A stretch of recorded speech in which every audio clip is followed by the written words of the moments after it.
Hey, what's up, guys? Welcome to Earwax. It's Colin, and today we're going to be going over my top 5 albums of 1974. So, unlike 1973, this was a little bit of an easier list for me to come up with.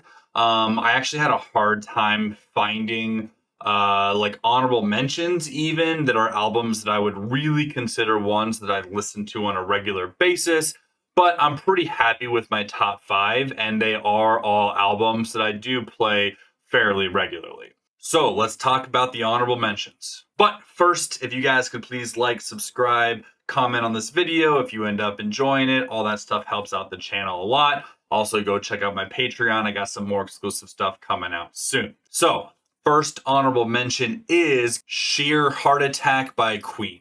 This is not my favorite Queen album, but it's a good one. It was one of 2 Queen albums that came out in '74. The first one being Queen 2, I believe. But this one takes a spot just for the inclusion of my all-time favorite Queen song in Killer Queen. And it is a really good album front to back. It's just not quite like my go-to Queen album, which is why it's not in the top 5.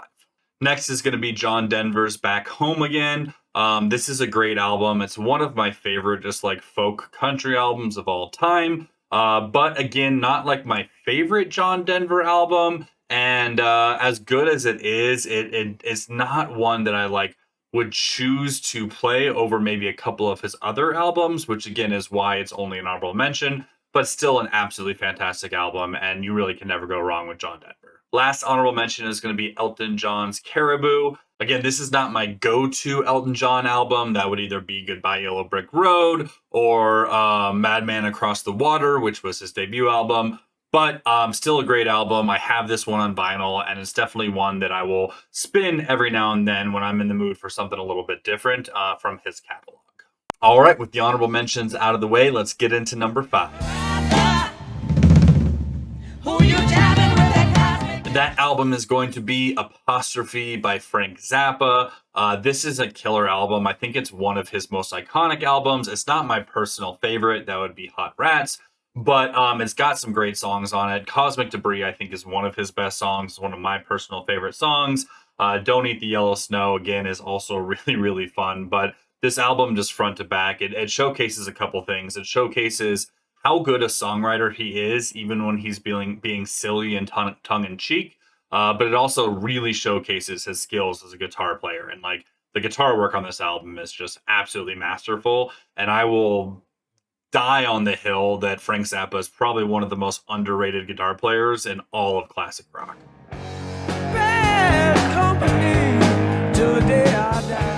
Number 4 is going to be the self-titled debut album from Bad Company. Now, Bad Company technically is a supergroup, but I do think that like they found more success and fame as Bad Company than any of the members really did on their previous stuff, with the exception of the bassist who was in King Crimson, I believe.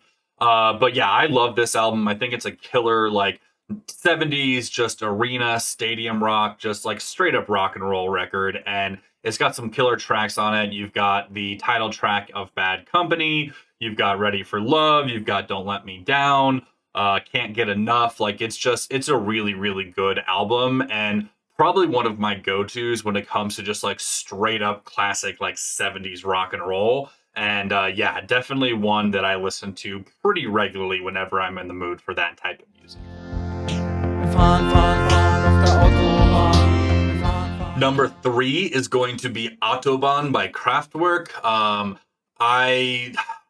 I almost hesitated putting this at 3 as opposed to like 1 or 2, because I do think that the title track, so like Autobahn, which is like the first half of this album, it's like a 20-minute plus, I think, track, is a masterpiece. Like it's one of the best examples of like ambient electronic music to ever exist. The second half of the album, while still good, is the reason I'm putting it in number 3, because I don't think it necessarily follows up Autobahn as well as it could. But that just opening track of Autobahn is incredible. And anybody that's into like electronic music, experimental music, even like krautrock or like cosmic music from like back in the 70s, definitely needs to give this album a listen.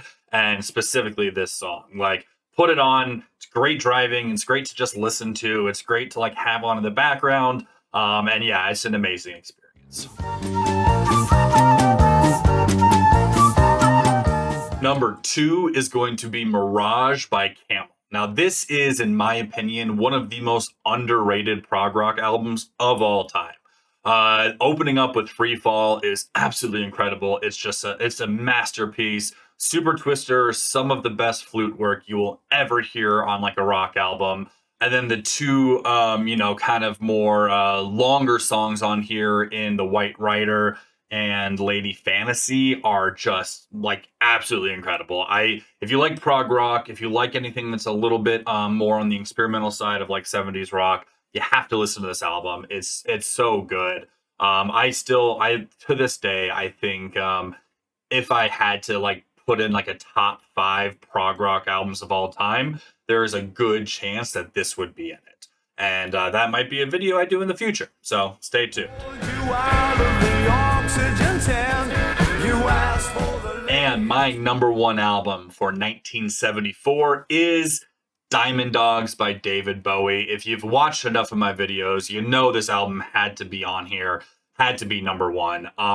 This is arguably one of Bowie's best albums. Like I'd put it top 5 easily. It's a really good album that kind of showcases his transition from the more like sort of art rock, space rock stuff he was doing into the more sort of like glam rock era that he was having. And then you see bits of the more just like kind of focused stuff he would do after this.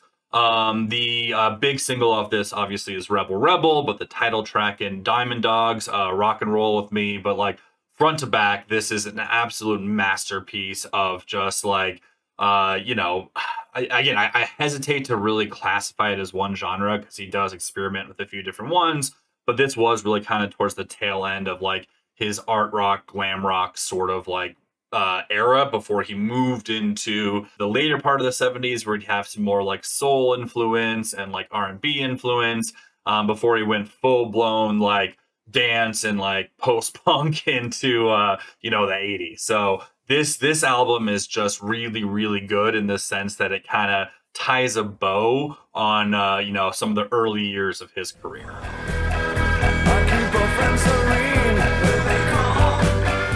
And that's it, guys. That's going to be my top 5 albums for 1974. Let me know down in the comments what your top 5 albums are of 1974. If you checked out these albums, let me know what you think. If you haven't, go listen to them. And as always, I'll talk to y'all later. Peace.